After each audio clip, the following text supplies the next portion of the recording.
charlas introductorias de este Congreso de la Misericordia que habló nuestro obispo y el padre Marcelo Panebianco. Y hoy vamos a continuar con este Congreso para seguir preparando no solo el corazón, sino también, podemos decir, nuestra mente, nuestro intelecto, para poder luego vivir y practicar la misericordia. Por eso, qué mejor que empezar también el segundo día del Congreso poniéndolo en las manos del Señor. Vamos a rezar la oración de nuestro obispo, en el nombre del Padre, del Hijo y del Espíritu Santo. Amén. Dios Padre eterno, que en tu Hijo Jesucristo nos mostraste tu inmenso amor cuando aún éramos pecadores. Nosotros creemos que tu gran poder se muestra sobre todo en el perdón y en la misericordia. Te pedimos que nos envíes el Espíritu Santo prometido por Jesús, que nos lleve a experimentar y entender tu gran misericordia y a convertirnos en mensajeros e instrumentos de la misma ante nuestros hermanos más necesitados. Tú que vives y reinas por los siglos de los siglos. Amén.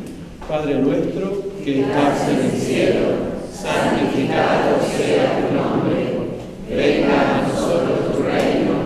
Hágase tu voluntad en la tierra como en el cielo. Danos hoy nuestro pan de cada día. Perdona nuestras ofensas, como también nosotros perdonamos a los que nos ofenden. No nos dejes caer en la tentación y líbranos del mal. Amén. Santa Faustina Kowalska, ruega por nosotros. Padre, Hijo y Espíritu Santo. Amén. Y en esta primera charla de este segundo día del Congreso nos va a estar acompañando el Padre Luis, doctor Luis Albóniga, que como mismo vemos ahora aquí en la pantalla, el tema de esta primera charla es la misericordia y la verdad, y el encuentro y la relación entre la misericordia y la verdad. Por eso, sin mucho más preámbulo, le invito al Padre Luis a que nos ilumine con sus palabras. Muchas gracias.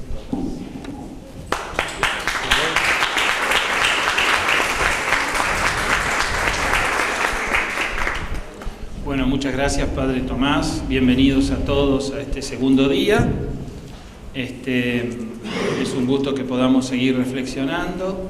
Como decíamos ayer, el Papa nos invita a vivir y a celebrar la misericordia y por eso queremos seguir profundizándola. También mañana vamos a tener una parte práctica, luego de la presentación de la charla del Padre Gabriel Mestre, vamos a repartirnos para hacer talleres. Ahí está, por ejemplo, en el Aula Vulcano, que va a estar en el área de comunidades eclesiales. Hoy pasó el Padre Fabián, el área de Cáritas, de Pastoral Social y de Pastoral de la Salud. Así que bueno, será una manera de verificar prácticamente y de tomar contacto con esas acciones misericordiosas a través de las cuales la Iglesia resplandece, comunica ese rostro de la misericordia, como nos decía ayer el obispo. Bueno, y mi tema es la misericordia y la verdad.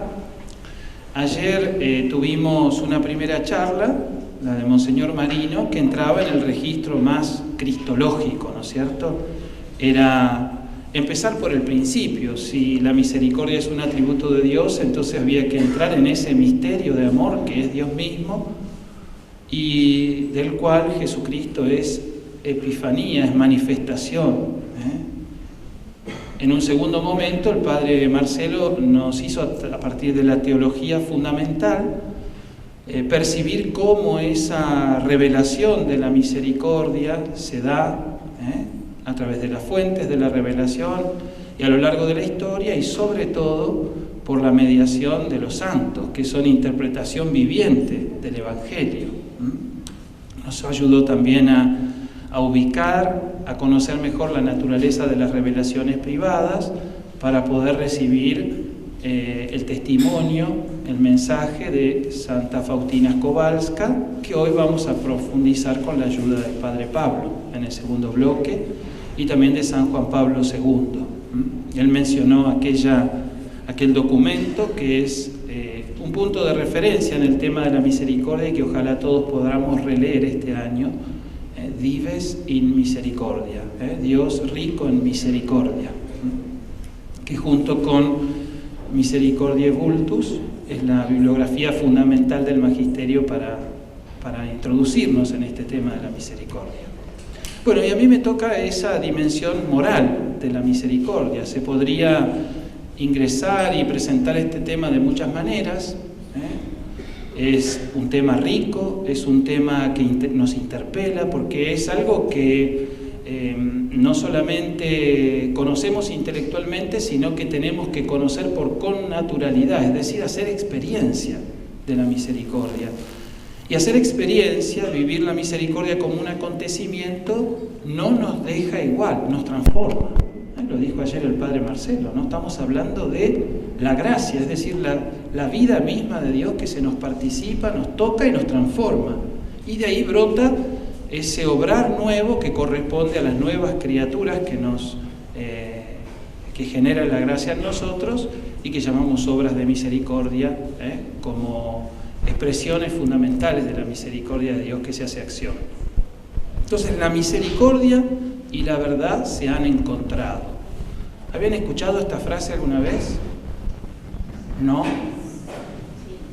Sí, en un salmo, muy bien. En un salmo. La traducción del salmo dice a veces el amor y la verdad se han encontrado o se encontrarán, o la misericordia y la verdad se han encontrado. Entonces, mi idea es tomar como fuente de inspiración ese salmo, que es el Salmo 85. Vamos a ponernos los anteojos también. El Salmo 85 es el primer texto que les quiero proponer, un poco para introducirnos desde el misterio de Dios, que es la misericordia y que toca nuestra vida. En segundo lugar, con ayuda de algunos textos del Evangelio, quería que viéramos cómo la experiencia de la misericordia produce un encuentro con la verdad. Este es un tema muy importante en moral, porque la experiencia de la misericordia produce una luz, ilumina. ¿Qué ilumina? La conciencia. El encuentro con Dios y con su misericordia ilumina nuestra vida, ampliando nuestra capacidad de ver la verdad y el bien. Y nos da un futuro. Un futuro que implica quiénes somos y hacia dónde vamos, y también de dónde venimos. Y lo tercero, si llegamos lo hacemos, si no lo vamos a dejar, es ver cómo también la relación de la misericordia con la verdad, desde el punto de vista de la moral, se plasma en la moral de virtudes. Porque la virtud es esa síntesis que permite integrar los sentimientos, nuestras capacidades para obrar y también lo que Dios nos regala, que es su gracia, que es su amor y que es su misericordia. Por lo tanto, también lo dijo el padre Marcelo ayer y lo dijo el obispo, el lugar propio de la misericordia es el amor, porque es una forma del amor, es expresión con un matiz muy particular de esa realidad que llamamos amor. Por lo tanto, cuando decimos Dios es amor, como recordaban los dos ayer, según la cita de la primera carta de Juan en el capítulo 4, está contenido allí que Dios es misericordia. Vamos a ver entonces el primer punto, el Salmo 85. Vamos a leerlo y después lo voy a comentar para mostrarles allí lo que me ha impactado de este Salmo, y que si bien no es el texto más apropiado para hablar de la relación de la misericordia con la verdad, a mí es un texto que me seduce, porque es un texto orante que brota de quien vive la tensión en la realidad entre la misericordia y la verdad.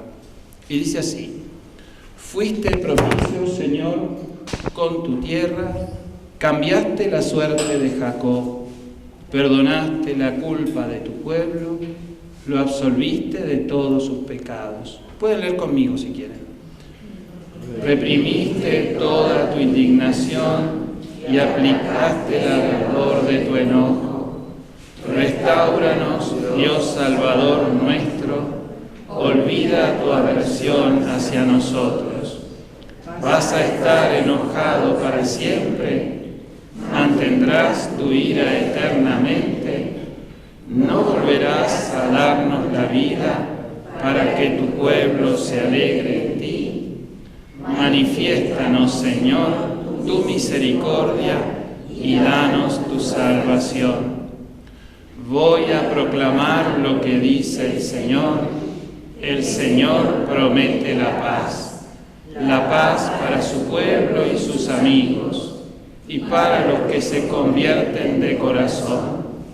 Su salvación está muy cerca de sus fieles, y la gloria habitará en nuestra tierra. El amor y la verdad se encontrarán, la justicia y la paz se abrazarán. La verdad brotará de la tierra y la justicia mirará desde el cielo. El mismo Señor nos dará sus bienes y nuestra tierra producirá sus frutos. La justicia irá delante de él y la paz sobre las huellas de sus pasos. Gloria al Padre, y al Hijo, y al Espíritu Santo. Como era en el principio, ahora y siempre, por los siglos de los siglos. Amén. Lindo el Salmo, ¿no? Como todos los salmos tienen una riqueza impresionante, ¿no? Porque la fe de Israel se hace oración, se hace invocación, se hace súplica, se hace acción de gracias, y también se hace palabra de Dios que responde al orante, que promete, que consuela, que fortalece. Aquí en el Salmo, al principio hay una acción de gracias. La acción de gracias es siempre importante porque hace memoria de lo que Dios ha hecho por uno, ¿no? Fuiste propicio, Señor, con tu tierra, cambiaste la suerte de Jacob, perdonaste, absolviste, reprimiste, aplacaste. Miren qué riqueza de palabras que ya nos van introduciendo en el misterio de la misericordia. Uno correría el riesgo cuando busca en los santos y por supuesto en la Sagrada Escritura para hablar de la misericordia, los textos que hablan de misericordia. Y sin embargo hay tantas expresiones, es tal la riqueza para mostrar cómo la acción misericordiosa de Dios va transformando, tocando, renovando, sanando, ¿no? Dicen algunos exégetas que este salmo hay que pensarlo en una situación algo así, digamos, ¿no? Los deportados que habían ido al exilio ahora vuelven a la tierra de Israel y claro, vuelven con, digamos así, la inspiración, la fuerza que sobre todo los profetas comunicaban, dándoles esperanza en ese regreso, en esa recuperación de su identidad como pueblo, pero se encuentran al llegar con una realidad que es difícil, llena de tensión, donde reina la injusticia, donde perdieron mucho de lo que tenían, donde es difícil reconstruir, donde es difícil ponerse de acuerdo. Entonces, pobreza, dificultades, tensiones, y entonces empiezan, ¿no?, a preguntarse, pero ¿será que hicimos todo esto en vano? El haber vuelto acá. ¿Será que hemos seguido una ilusión y que este Dios de las promesas no está con nosotros y no actúa? Poco ese es el contexto. Entonces, el salmista hace memoria de la acción de Dios. Dios siempre responde. Dios renueva, restaura. Es como un segundo éxodo para el pueblo, ¿no? Pero fíjense que los términos son distintos, porque en el primer éxodo las palabras dominantes eran salir de Egipto, era caminar a través del desierto, entrar a la tierra prometida. Ahora, en cambio, habla de volver, de convertirse, de cambiar la suerte, según las traducciones. Es decir, hay un proceso de transformación profunda en el que está implicado Dios y en el que está implicado el hombre. Pero ¿de qué cambio se trata en el fondo, no es cierto? Lo entendemos un poco más y seguimos. Dice, ¿vas a estar enojado para siempre? ¿Mantendrás tu ira eternamente? ¿No volverás a darnos la vida para que tu pueblo se alegre en ti? Es decir, en el fondo está el misterio que recorre toda la Escritura y toda la historia y toda la vida del pecado del hombre de la infidelidad del hombre a la alianza. Pensemos que detrás está siempre la alianza, y del Dios que promete todo, que pone todo de su parte y que tendría en justicia derecho a desatar su ira. Vas a estar siempre enojado con nosotros. En justicia, en estricta justicia, Dios tendría que dar por rota la alianza. Entonces, en el fondo está esa tensión. ¿Cómo se resuelve la tensión entre la miseria, la debilidad, el pecado del hombre y la grandeza de un Dios trascendente que tiene que ser justo y mantener fielmente la palabra que ha dado, el valor de las normas que ha dado a este pueblo para que se mantenga en alianza con él? ¿Cómo se resuelve? Fíjense la exclamación final de la primera parte del Salmo. Manifiéstanos, Señor, tu misericordia y danos tu salvación. Es decir, es una afirmación y es una súplica. Manifiéstanos, Señor, tu misericordia. La palabra que aparece ahí es Gesed, una de las palabras que se usan para hablar del amor y de la misericordia en el Antiguo Testamento. Por lo tanto, la misericordia es la que armoniza el drama del hombre que se ha enfrentado a Dios, que merecería la ira de Dios, que tiene que hacer justicia, y por tanto que reconcilia la justicia con la bondad y el amor en Dios. Muéstranos, manifiéstanos, Señor, tu misericordia, danos tu salvación. Una súplica.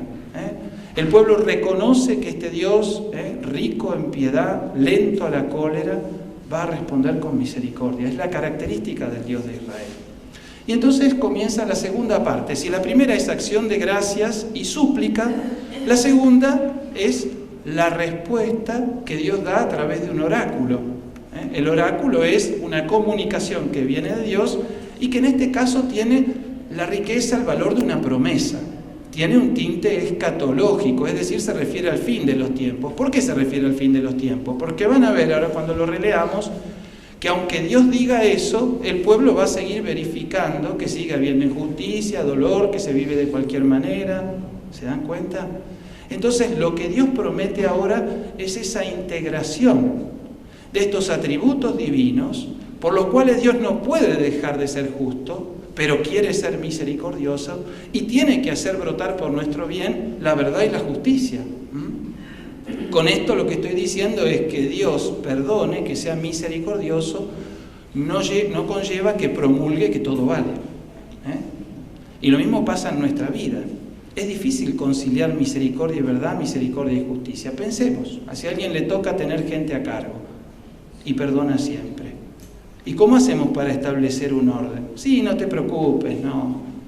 Es decir, vale la misericordia, pero vale también un orden objetivo que tiene que ver con el bien de las cosas. ¿Por qué? Y porque si todo vale, la misericordia no nos conduciría a la verdad y a la plenitud, no nos conduciría a la felicidad. Sería una realidad que nos termina aniquilando, ¿se dan cuenta? Por eso es necesario que la misericordia esté unida a la verdad. Dice, voy a proclamar lo que dice el Señor. Posiblemente proclamado en la asamblea, introducía a alguien el oráculo. El Señor promete la paz, Shalom.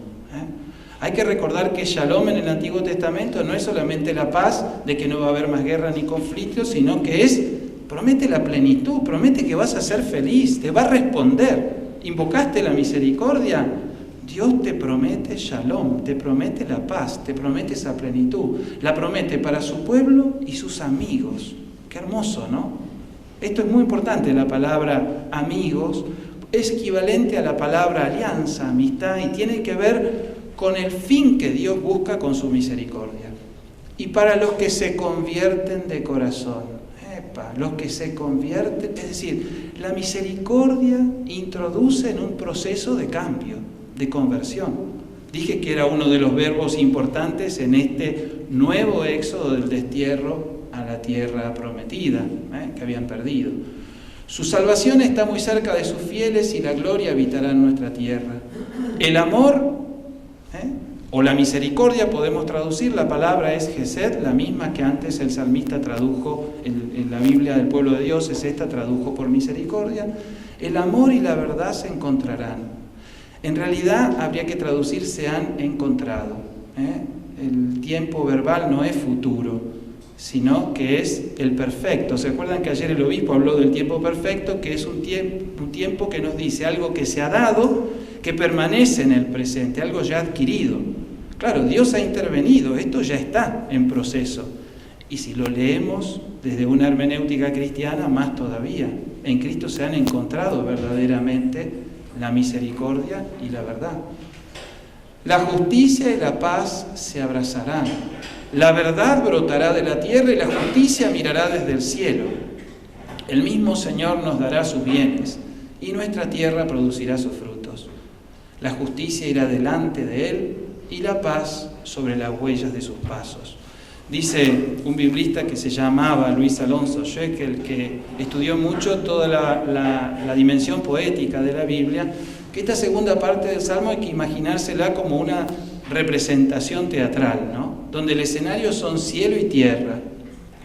Cielo y tierra también en la Biblia suele representar la totalidad, ¿no? Sobre todo cuando están las expresiones cielo y tierra juntos, ¿no? Y entonces aparecen estos sustantivos que están como personificados y que están sin artículo. Entonces dice, salvación se acerca, ¿no? Gloria se instala entre los hombres, amor o misericordia y verdad se encuentran, justicia y paz se abrazan, verdad brota de la tierra y justicia mira desde el cielo. Es decir, una representación en la cual estos personajes que representan atributos divinos y también virtudes que Dios con su gracia suscita, por eso brota de la tierra, se van encontrando. Es como si la promesa nos estuviera abriendo a una realidad en la cual se concilia, donde ya no está esta lucha entre justicia y misericordia, entre nuestro mal que merece la ira, sino que a través de la misericordia puede encontrarse con un camino que nos abra la verdad. El mismo Señor nos dará sus bienes y nuestra tierra producirá sus frutos. Los padres de la Iglesia en ese verso encontraban expresado el nacimiento del Mesías, de Jesucristo, ¿no? Porque es fruto de la tierra, pero cuando está fecundada por ese amor misericordioso de Dios. Jesucristo es la misericordia de Dios, un atributo que solo puede venir de lo alto, pero que nace desde lo humano, en lo humano.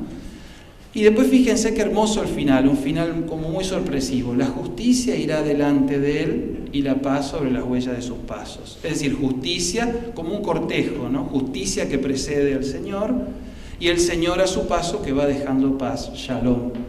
Es decir, la estela de su paso es esa plenitud que el pueblo le está pidiendo, que está anhelando, en medio de tensiones que no logra conciliar del todo, tomando conciencia de su limitación, de la dificultad de cumplir la ley de Dios, que es lo que le da cohesión a ese pueblo, de vivir la alianza, en definitiva. Hermoso, ¿no? Quiere decir que nosotros también vivimos esta tensión. Lo vivimos en casa. Porque yo les digo, sean misericordiosos. El padre Marcelo ayer dijo que teníamos que ser misericordiosos con él porque había que soportar con paciencia los defectos ajenos. Hay que vivirlo eso en casa, No, les voy a contar yo a ustedes. Es decir, hay que vivir esa obra de misericordia. ¿Y hasta cuándo? ¿Y no tendrá que cambiar él o ella? ¿Cómo es? A ver, la misericordia tiene que tener una paciencia infinita. ¿O tiene que también ser un instrumento al servicio de un cambio del otro, mío, de nuestras relaciones? ¿Se dan cuenta cómo tenemos que anhelar esta integración de la misericordia y de la verdad, de la justicia y de la paz?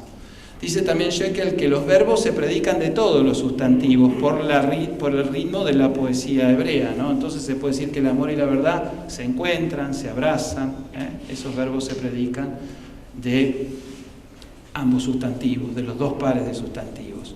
Les decía que tendría que estar en perfecto como una acción cumplida, pero bueno, aquí la Biblia del pueblo de Dios lo traduce en futuro porque hace lo que se llama una equivalencia dinámica, es decir, para ayudarnos a entender que esto no se da plenamente en el presente, que tenemos que seguir recibiéndolo como una promesa que se va a dar plenamente cumplido en la escatología, es decir, al fin de los tiempos. Intentar vivirlo, pedirlo y esperarlo. Sería el dinamismo que nos propone el Salmo para vivir la misericordia sin desesperarnos, y también tratando de ver los caminos para que se produzcan los cambios necesarios. Bueno, hasta aquí la presentación del Salmo. Era hacer emerger esta tensión que está en nuestra vida, la tensión entre la misericordia y la verdad, entre el amor y la justicia, y sobre todo comprender que la misericordia es necesariamente un don que viene de lo alto. Es algo que hay que pedir, algo que hay que acoger, no es algo que nosotros produzcamos por nosotros mismos. Es fruto del amor de Dios en nuestro corazón. El Papa en el mensaje de Cuaresma decía, primera frase que yo destaco: cada cristiano tiene que experimentar en primera persona la misericordia de Dios. Ahí está.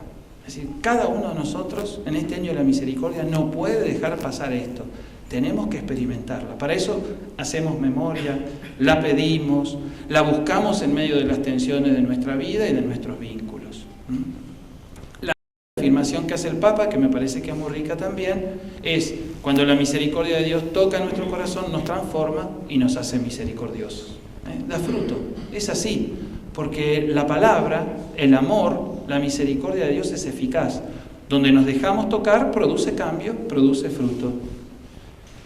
Vamos al segundo punto que les dije, que era tomar algunos de los textos que no los vamos a leer porque ustedes los conocen bien, para destacar en esos relatos del Evangelio cómo es importante la misericordia, pero también la verdad y la justicia están presentes y no la podemos descuidar. Por lo que dije hoy, no correr el riesgo de que la misericordia sea, bueno, todo vale. Bueno, anda, seguí igual. Pero padre, le digo que hice esto. Está bien, no te preocupes. ¿Sí? A ver, si lo estoy diciendo es porque me duele y porque no lo quiero para mi vida. Y entonces me tengo que dejar tocar por la misericordia de Dios que me sana, que me perdona, pero que crea algo nuevo y surge una nueva vida, una luz, que es la verdad. Puse el texto de la mujer perdonada, porque me parece que ahí entran en tensión la ley y la misericordia, ¿no? Vienen los fariseos y los doctores de la ley, me refiero al texto de Juan en el capítulo 8, y le presentan a esta mujer que ha sido sorprendida en adulterio. Entonces dice, la ley de Moisés prescribe que sea apedreada, es decir, que muera a piedrazos. Vamos a traducirlo así para que se capte todo el dramatismo. Es decir, la ley pone un punto final. El pecado que ella cometió no es perdonable y tiene que ser asesinada. Tiene que ser castigada, sería con este castigo que es ser apedreada.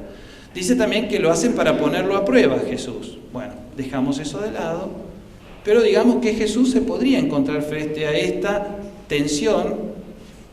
¿Cumplo la ley de Moisés como ellos lo están pidiendo? Pero yo vine y soy el rostro de la misericordia del Padre. Entonces, ¿cómo hacemos? Puse dos frases para ver cómo Jesús, en una integración superior, en una armonía superior, integra las dos cosas. El que no tenga pecado, que arroje la primera piedra. No está la palabra verdad, pero el amor de Jesús se está volviendo una luz que ilumina la conciencia. ¿Se dan cuenta? A ver, el que no tenga pecado, que se sienta con el derecho de juzgar implacablemente a esta persona, entonces que la ejecute. Se borraron todos, empezando por los más viejitos, dicen. Eran los que más habían acumulado. Es impresionante. Entonces yo digo, el encuentro con la misericordia, la experiencia de la misericordia nos abre a la verdad. Porque cuando tomamos contacto con el amor de Dios nos damos cuenta que a nosotros también nos aprieta la alpargata, que no es tan fácil juzgar. En segundo lugar, le dice a la mujer, y acá se ve más fuertemente la misericordia, pero yo creo que la primera frase muestra que la misericordia los tocó a estos hombres, a estos escribas y fariseos, porque tomaron conciencia de lo que tenían que tomar conciencia, que ellos no eran dueños de la ley de Dios, sino mendigos del amor de Dios. ¿Se dan cuenta? La segunda frase que puse es la de la mujer. Jesús le dice a la mujer, yo tampoco te condeno, vete, no peques más en adelante. Yo tampoco te condeno. Ahí es distinto. ¿Jesús podría haberla condenado? Estrictamente hablando, según la primera frase, sí, está libre de pecado, podría arrojar la primera piedra, pero también es el legislador supremo. y puede interpretar la ley a través de una pedagogía nueva.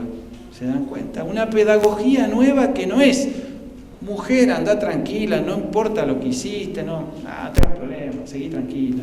Está el pecado, vete y no peques más, pero no condena.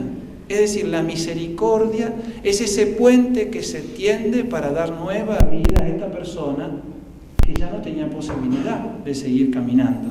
¿Se dan cuenta? Y por eso es tan importante el vete y no peques más en adelante. Es decir, a la mujer también le ilumina la conciencia moral para que descubra un nuevo orden del amor. Lo que tal vez ella hizo por amor ahora va a descubrir que implica otras cosas, que el amor es más rico, que el amor incluye la fidelidad, que el amor incluye otras virtudes, que también el amor incluye el sacrificio. Vete y no peques más en adelante. La misericordia de Dios, el encuentro con la misericordia en Jesucristo, ilumina la conciencia, abre la conciencia. No es lo mismo encontrarse con la letra de la ley y tratar de ver quién la cumple y quién no, que encontrarse con el corazón de Cristo y los sentimientos que hay en Él, donde está el espíritu de la ley, que es un don de amor para nosotros para que podamos mantenernos en la alianza con Dios, en comunión con Él, en nuestro bien. A la mujer le está mostrando que tiene una dignidad altísima, que su vida está por encima del pecado que ha cometido, y por eso es justo, con una nueva justicia, que Dios en su amor le dé una nueva oportunidad y le cree un futuro, porque es Dios y no hombre. El segundo texto es el del padre con los 2 hijos, también súper conocido por ustedes. Algunas de las frases: cuando todavía estaba lejos, bueno, ya sabemos que el hijo se fue, el hijo cometió un pecado grave, lo ofendió gravemente a su padre. ¿Se acuerdan que le pide la herencia? Es como decirle: bueno, papá, morite, mira, yo quiero hacer mi vida, dame los dólares que me corresponden, yo tengo proyectos, quiero crearme un futuro para mí. Bueno, se fue. Y por supuesto, quien hace uso arbitrario y absoluto de una libertad que no está madura, termina mal. Cuando todavía estaba lejos, dice, porque el hijo se sintió muerto de hambre y en una condición inhumana, enajenado de su dignidad de hijo ahora era inferior incluso a los empleados que tenía su padre, dice. Cuando todavía estaba lejos, su padre lo vio, se conmovió profundamente, corrió a su encuentro, lo abrazó y lo besó. Miren la cantidad de acciones que describe de este padre, ¿no? Estando lejos todavía, lo ve, se conmueve. Ahí está la palabra misericordia, se conmueve. La misericordia es esa compasión que se siente en el corazón ante la miseria del otro. El padre pudo ver patentemente lo que este hijo estaba sufriendo. Cuánto se había alejado de su verdad de hijo, cuánto había perdido su dignidad. Esa miseria y ese pecado lo estremece en sus entrañas y lo lleva a correr a su encuentro, a abrazarlo y a besarlo. La misericordia y la verdad se han encontrado, la justicia y la paz se abrazan. Lo del Salmo, maravilloso. El padre hubiera tenido que ponerle un freno en justicia. En justicia él no podía ingresar así como si nada fuese a la casa, a su lugar de hijo. Y sin embargo, el padre anticipadamente, antes que el hijo confiese su pecado, pone en acción su misericordia. Es gratuita, es un don totalmente gratuito de Dios. Pero esa misericordia, más la experiencia de dolor que el hijo había vivido, hacen emerger la verdad en su conciencia moral. Padre, pequé contra el cielo y contra ti, no merezco ser llamado hijo tuyo. Saben que la falta, lo dice el Papa Juan Pablo II en un documento que se llama Reconciliatio e Penitencia, Reconciliación y Penitencia, dice: ¿a qué se debe la falta de sentido de pecado en el mundo de hoy? No, decimos, me equivoqué, cometí un error. A veces, saben, hasta cuando nos vamos a confesar decimos, pero lo hice sin querer.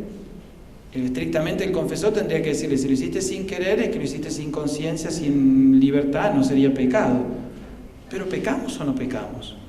¿No?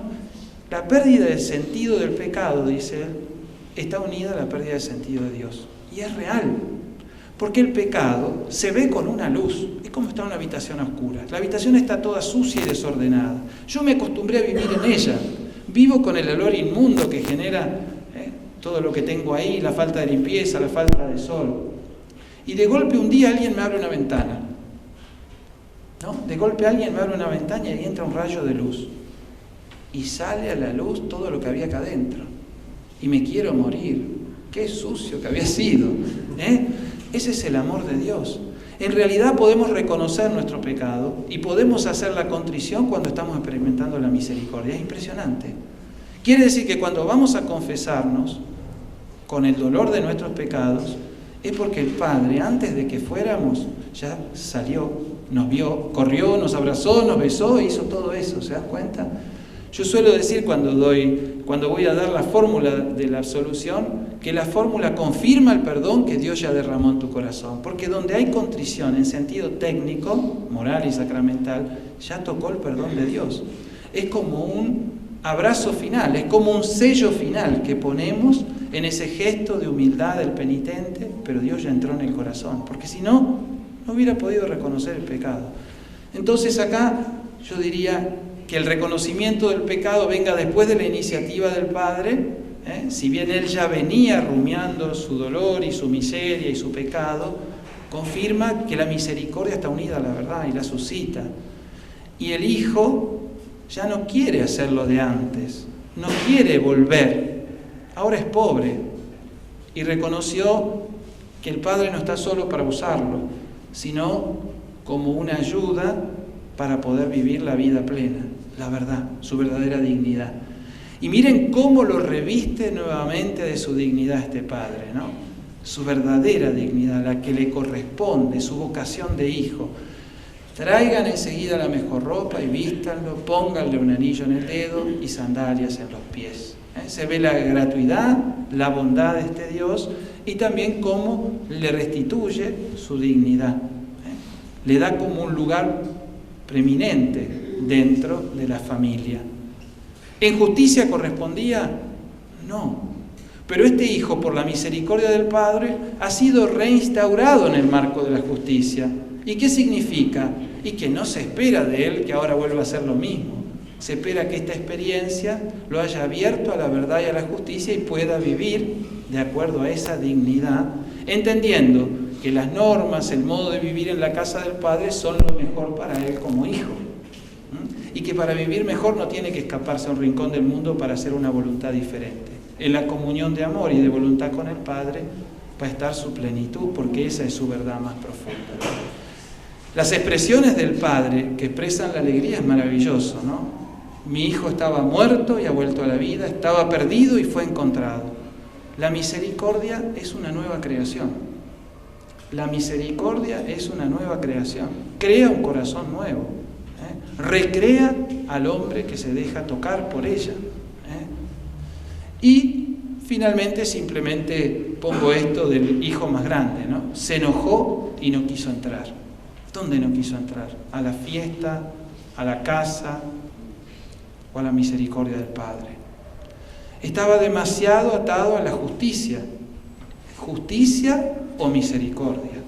No logró entender que para el Padre, en el corazón del Padre, misericordia y verdad, justicia y paz, amor y justicia se han encontrado. Un tercer texto que cito para mostrar esto del amor unido a la verdad, de la misericordia unida a la verdad, y no es ahora un texto narrativo como los otros, sino más este discurso de Jesús donde Él promete el Paráclito. El Paráclito es el Espíritu Santo, ¿no? Es el don del Padre y del Hijo, es el amor que une, el abrazo que une al Padre y al Hijo. Es decir, lo que Jesús está prometiendo es enviarnos su amor, enviarnos su gracia. Paráclito, que algunas Biblias dejan sin traducir y hacen bien en dejarlo sin traducir, se podría traducir así en una equivalencia también, el que es llamado para estar junto a. Es decir, lo que Dios, lo que Jesús nos promete enviar desde el seno del Padre es su misma presencia interior en nosotros, a través de esta persona que es el Espíritu Santo. Y dice en Juan, ¿no? 5 veces, 5 textos hay que hablan de la promesa del Paráclito en el Evangelio de Juan. Este es el que está en el capítulo 16, a partir del versículo 7. Les conviene que yo me vaya, dice Jesús, porque si no me voy, el Paráclito no vendrá a ustedes, pero si me voy, se lo enviaré. Y cuando Él venga, probará al mundo dónde está el pecado, dónde está la justicia y cuál es el juicio. El pecado está en no haber creído en mí, la justicia en que yo me voy al Padre y ustedes ya no me verán, y el juicio en que el príncipe de este mundo ya ha sido condenado. Cuando venga el Espíritu de la verdad, Él los introducirá en toda la verdad. Bellísimo, ¿no? Es decir, es este Espíritu el que actúa la misericordia de Dios en nosotros. Es Él el que borra el pecado original en el bautismo.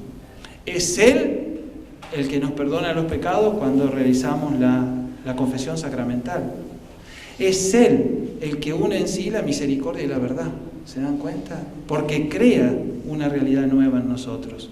Es decir, no en modo arbitrario, Jesús eligió aquí la palabra verdad, porque los discípulos van a quedar en una necesidad de ser conducidos más profundamente a la verdad, que los ayude a superar la debilidad, que los ayude a superar la tentación de hacer la suya, de llevar la iglesia por el camino que a ellos se les ocurra, por no decir la tentación de decir no lo conozco en el momento de la pasión. Entonces, la misericordia y la verdad se han encontrado verdaderamente, y el Espíritu Santo establece esa condición nueva en la cual misericordia y verdad, misericordia y justicia pueden convivir. Todos los personajes, en definitiva, si uno los va rastreando en los evangelios, ¿no? Yo digo la samaritana, cuando Jesús las desnuda respecto a eso que había en su corazón, que era el deseo tal vez de tener un matrimonio, y en realidad no lo tenía porque ya llevaba varios maridos. Pedro, que lo negó y tuvo que reconocer su debilidad y volverlo a confesar. Zaqueo, ¿no? En todos ellos uno puede ver como estas pistas de esa experiencia del encuentro con la misericordia que implica una iluminación de la conciencia. ¿Qué es la iluminación de la conciencia? Es poder ver interiormente, con una certeza moral, que esto que hice, o que estoy haciendo, o que estoy por hacer, no es bueno, no es verdadero, no es noble, no me hace bien a mí ni a los demás, y encima ofende a Dios. Y es más todavía, es una apertura del corazón, porque la misericordia, al crear condiciones nuevas por medio de la gracia, da también la fuerza, la capacidad para realizar el bien de un modo nuevo, que de otro modo no podemos hacerlo, porque estamos sumidos en nuestra división, en nuestra tensión existencial, como la describe en San Pablo. ¿Se acuerda? Entre ese mal que no quiero hacer, pero que no puedo evitar, y el bien que querría hacer y no me sale. La grandeza y la gratuidad del amor de Dios permiten reconocer al menos 2 dimensiones en esta verdad moral y existencial que está unida a la misericordia. La luz de la conciencia, esa luz de la misericordia, permite reconocer nuestras oscuridades. ¿Se acuerdan la imagen de la habitación? Desordenada y sucia, está encerrada. Cuando se abre, se ilumina, empieza a aparecer. Y ahí entonces uno ve cómo tendría que limpiar. Cuanto más luz haya, más voy a poder ver. Después voy a terminar viendo incluso los papeles que están fuera del lugar, ¿no? Como cuando nos pasa a nosotros que se nos acumulan cosas. Entonces, esa luz del amor de Dios, y Dios es tan respetuoso y tan amoroso que lo hace de una manera tan gradual para no violentarles, que realmente nos deja sin palabras. Lo va haciendo de a poco. Uno de los principios que nos enseñan a los confesores, a los sacerdotes, es que la iluminación de la conciencia de los penitentes tiene que hacerse de modo gradual, para que su corazón pueda ir creciendo y fortaleciéndose para estar en condiciones de evitar eso, de fortalecerse en eso. Entonces, primera dimensión de la verdad, esa luz de la misericordia permite reconocer oscuridades, fragilidades, miserias, pecados, pero en una pedagogía que no es destructiva. ¿Se dan cuenta de lo que pasó con la mujer pecadora? Ahí no había ninguna pedagogía. Esos dedos iban a agarrar inmediatamente piedras para matar. Fulmina. En cambio, la misericordia es la pedagogía de Dios que nos va introduciendo en su amor y en su verdad para que estemos en condiciones de vivir esa identidad y esa vocación que hemos recibido de Él. Y al mismo tiempo nos hace misericordiosos en relación a los demás. Yo creo, es una hipótesis, ¿no?, que quien es muy duro en juzgar a los demás es porque no ha experimentado del todo la misericordia de Dios. O a veces la ha experimentado de Dios, pero no es misericordioso consigo mismo. No termina de aceptar que Dios lo perdona y no se perdona a sí mismo, ¿no? Y la segunda dimensión, que tiene más que ver con el proyecto, con el futuro, con la vocación, es que ese amor misericordioso nos revela nuestra dignidad y nuestra vocación, la verdad sobre nosotros mismos y sobre los demás, lo que estamos llamados a hacer, lo que estamos llamados a vivir. Y acá está todo el alcance moral de esto, ¿no? Es decir, la moral no es lo primero, es lo que brota de esa experiencia con el amor de Dios, de percibir esa belleza, esa grandeza de su amor, que hace que descubramos quiénes somos, que estamos llamados a ser hijos, a vivir como hijos y a vivir en el amor esa vida nueva, buena y feliz que Él quiere para nosotros. Les voy a leer un texto del Papa de la audiencia del miércoles que tiene que ver con todo esto, ¿no? Él dice: la verdadera necesidad del hombre, lo único de lo que verdaderamente tenemos necesidad en nuestra vida, es la necesidad de ser perdonados, liberados del mal y de las consecuencias de la muerte. Desgraciadamente la vida nos hace experimentar tantas veces estas situaciones, y es allí donde tenemos que confiar ante todo en la misericordia. Dios es más grande que nuestro pecado. No olvidemos esto: Dios es más grande que nuestro pecado. Su amor es un océano en el cual podemos sumergirnos sin miedo de ser aniquilados. Perdonar para Dios significa darnos la certeza de que Él no nos abandona nunca. Cualquier cosa que pudiéramos recriminarnos, Él es todavía y siempre más grande que todo, porque Dios es más grande que nuestro pecado. Dios es más grande que nuestro pecado. Y dice además el Papa que ese pecado es borrado por su misericordia. Y esa misericordia crea condiciones nuevas en nuestro corazón. Y después hacía así como un diálogo. Decía: bueno, pero ustedes me van a decir, ¿no? Padre, pero vuelvo a caer. Y entonces él le decía: y bueno, levantate de nuevo. Es así el camino. Porque la misericordia de Dios tampoco es un acto puntual que nos toca y nos deja, sino que permanece junto a nosotros, como el Paráclito, ¿no?, el que es llamado para permanecer junto a. Y otro texto que muestra esta tensión es el del fariseo y el publicano que van a rezar el templo, ¿no? Misericordia y verdad o justicia en tensión. La tensión entre el etos, es decir, un orden objetivo para el bien, que existe, que es real. Nosotros podemos caer en esa tentación moderna de pensar en una conciencia que crea los valores, en el subjetivismo. Bueno, a mí me parece que es así, es así. A ver, pero la realidad es como a mí me parece que es, o la realidad es, y yo la voy descubriendo. Ahora, el orden moral hay un orden moral que vamos descubriendo, una verdad sobre el bien.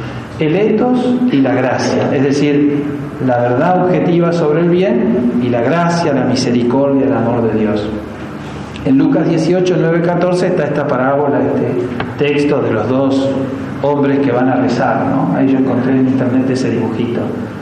El fariseo se presenta ante Dios jactándose de sus virtudes, le habla a Dios sobre sí mismo, el contenido de su oración es Él, que es bueno, que es mejor que los otros, y alabándose cree que está haciendo una oración de alabanza a Dios. El publicano, en cambio, conoce sus pecados, sabe que no puede vanagloriarse ante Dios porque es un pecador, es consciente de su culpa y pide gracias: Señor, ten piedad de mí, que soy un pecador. Lo único que hace es pedir misericordia al pecador, no hace otra cosa en su oración.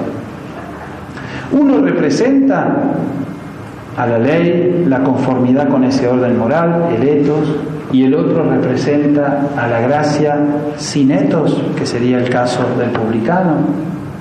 Es una especie de proclama: bueno, lo importante es que vos gustes la misericordia de Dios y pase lo que quieras, Él vale todo. ¿Es eso el relato del Evangelio? Uno ni siquiera mira a Dios, sino que se mira a sí mismo, ¿no? ¿Hay relación real con Dios en ese caso, en esa oración, el del fariseo? El otro, en cambio, se ve en relación con Dios, la habitación que le entra un rayo de luz. Él está en su situación de pecador percibiendo una luz que Dios está poniendo en su corazón y por eso se percibe pecador. Poniendo su mirada en Dios, se le abre la mirada sobre sí mismo, se ilumina la verdad sobre sí mismo y por eso puede decir soy un pecador y experimento la necesidad de Dios, experimento la necesidad de vivir de su bondad porque yo no soy bueno. El fariseo proclama su bondad, no necesita vivir de la bondad de Dios. La gracia que está pidiendo, Señor, ten misericordia de mí porque soy un pecador, no lo exime de la verdad sobre el bien, de la ley moral, del etos, pero lo capacita para poder vivirlo. Lo que está suplicando es que el Señor lo toque para poder estar en condiciones de responder a lo que Dios le está ofreciendo. Entonces el texto del Evangelio no niega la relación de la misericordia o de la gracia con la verdad, con la justicia y con el etos, sino que está mostrando la necesidad de la gracia y de la misericordia para poder vivir esa bondad que Dios es y que Dios nos ofrece. Sin Él no podemos vivirla. Y acá dice Ratzinger, esto es lo que nos saca del moralismo. El moralismo no es intentar vivir el bien, es intentar vivir formalmente la ley. La verdadera moral es experimentar la misericordia de Dios y dejar que ésta me vaya transformando desde dentro hacia afuera, para que pueda vivir esa verdad objetiva que Dios me enseña en su ley. ¿Se dan cuenta de lo distinto? Uno va por afuera, el otro desde adentro hacia afuera. El último texto, que creo que puede como sintetizar todo lo que vinimos diciendo, es este texto que está en el Evangelio según San Mateo, ¿no? Que habla de la justicia. ¿Hay que ser justos o no? La justicia es un atributo divino que también podríamos decir, bueno, la justicia es la santidad de Dios, ¿no es cierto? Su absoluta bondad, pero que Él quiere participar al hombre y que los fariseos buscaban realizar en su vida conformándose a la ley, tratando de vivir al pie de la letra la ley y los preceptos que habían recibido de tradición. Y dice Jesús, el mismo que proclama la misericordia en toda situación, porque como dice el Papa, y eso queda claro en el Evangelio, Dios no se cansa de perdonar siempre y una y otra vez. No piensen que vine a abolir la ley de los profetas, yo no he venido a abolir la ley, sino a darle cumplimiento. Les aseguro que no desaparecerá ni una i ni una coma de la ley antes de que desaparezcan el cielo y la tierra, hasta que todo se realice. El que no cumpla el más pequeño de estos mandamientos y enseñe a los otros a hacer lo mismo será considerado el menor en el reino de los cielos. En cambio, el que los cumpla y enseñe será considerado grande en el reino de los cielos. Les aseguro que si la justicia de ustedes no es superior a los de los escribas y fariseos, no entrarán en el reino de los cielos. ¿Qué será esta justicia superior? Yo creo, en mi opinión, que es una justicia que se ha abrazado con la misericordia. Es decir, es una justicia superior porque es la justicia que viene de Dios, no la que nos creamos nosotros, no la del moralismo. Es la justicia que en virtud de la entrega de Jesús, del misterio pascual que todavía estamos celebrando, comienza a transformar nuestro corazón. Y cuando nos miramos en esa justicia, vemos en nosotros la belleza de Dios, que es obra de la gracia. Y entonces podemos empezar a vivir eso que nos propone el Papa para este año: misericordiosos como el Padre, justos como el Padre, santos como el Padre, perfectos como el Padre, porque nuestra perfección no consiste en cumplir exteriormente una norma, mirando quien no la cumple, sino en tener entrañas de misericordia para poder, a través de esa pedagogía divina que es la misericordia, vivir de manera justa, vivir el bien verdadero. ¿Por qué no puede cambiar Jesús la ley, el etos, los mandamientos? Porque hablan sobre la verdad sobre el bien. ¿De qué serviría que uno a un chico que le cuesta caminar, para ahorrarle el esfuerzo, le diga, no, anda siempre en el andador, no camines, no camines, ¿para qué te vas a esforzar? Entonces una capacidad suya nunca va a ser desarrollada, ¿no? Yo me acuerdo cuando era chico, ya lo conté esto en otros lados, quería una bicicleta con 2 rueditas atrás y la pedí para Navidad. Y de regalo me trajeron una bicicleta que era muy grande para mí, que no llegaba bien a los pedales y que no tenía rueditas atrás. cómo me enojé, muchísimo, pero la pedagogía estuvo bien, porque yo era capaz de aprender a usar ese instrumento y me iba a servir después. Bueno, la verdad sobre el bien, el orden moral, implica siempre un salto. Nunca estamos en totales condiciones de realizarlo solos. Necesitamos de Él. Necesitamos que su amor y su misericordia iluminen nuestra fragilidad, nuestra pequeñez y nuestra miseria, no para aniquilarnos, sino para abrirnos a la verdadera esperanza. La esperanza de que ese misterio de amor entre la misericordia y la verdad realmente sea una realidad en nuestra vida y en nuestro corazón. Y voy a terminar con 2 frases.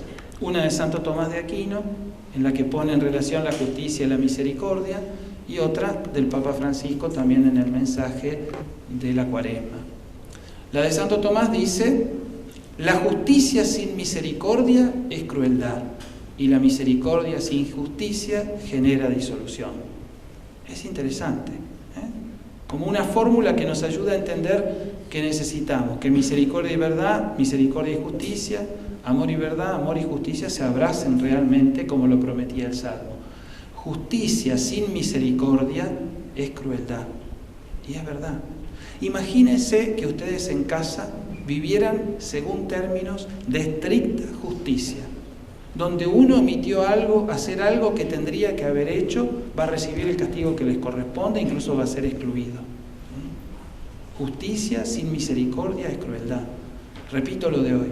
¿Estamos en condiciones de vivir por nosotros solos la justicia? Necesitamos de la misericordia. El perdón crea esas nuevas condiciones que vimos hoy.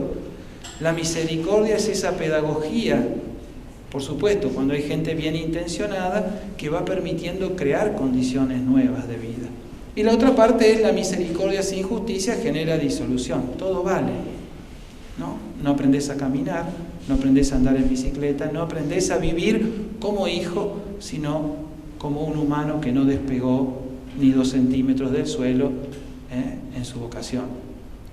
Y la frase del Papa muestra de nuevo cómo la misericordia en la historia de la revelación aparece siempre al servicio de la alianza, siempre al servicio de la instauración de ese estado de amistad y de relación de iguales que Dios quiere tener con nosotros, ¿sí? De amistad, de alianza significa eso. Dice, Dios en efecto se muestra siempre rico en misericordia. ¿Se acuerdan el documento de Juan Pablo II? Rico en misericordia, dives in misericordia. Dispuesto a derramar en su pueblo, en cada circunstancia, una ternura y compasión visceral, misericordia. Especialmente en los momentos más dramáticos, cuando la infidelidad rompe el círculo de la alianza y es preciso ratificarla de modo más estable en la justicia y la verdad. ¿Se dan cuenta?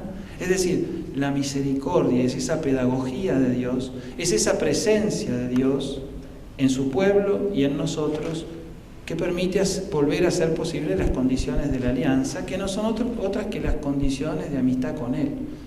Porque esa igualdad con Él, de amigos, que Él quiere tener con nosotros, y que es la caridad, y que es la gracia, solo se puede dar si lo recibimos a Él y lo dejamos sobrar a Él y colaboramos con Él. Entonces, bueno, creo que realmente es un desafío en este año de la misericordia aprovechar la misericordia. ¿Para qué? Para que la misericordia nos instaure más profundamente en esa relación de amistad, de iguales, de alianza con Dios. No dejemos pasar esta oportunidad. Experimentar en primera persona la misericordia de Dios es dejar que Él nos habla un poquito más a nuestra verdad, a nuestra verdadera identidad y vocación, y que también ilumine ese corazón nuestro que todavía sigue teniendo muchas cosas para purificar, para sanar, para fortalecer. Y por supuesto que si esto sucede, va a suceder que vamos a dar frutos de misericordia, que vamos a ser misericordiosos con el Padre. Bueno, muchas gracias.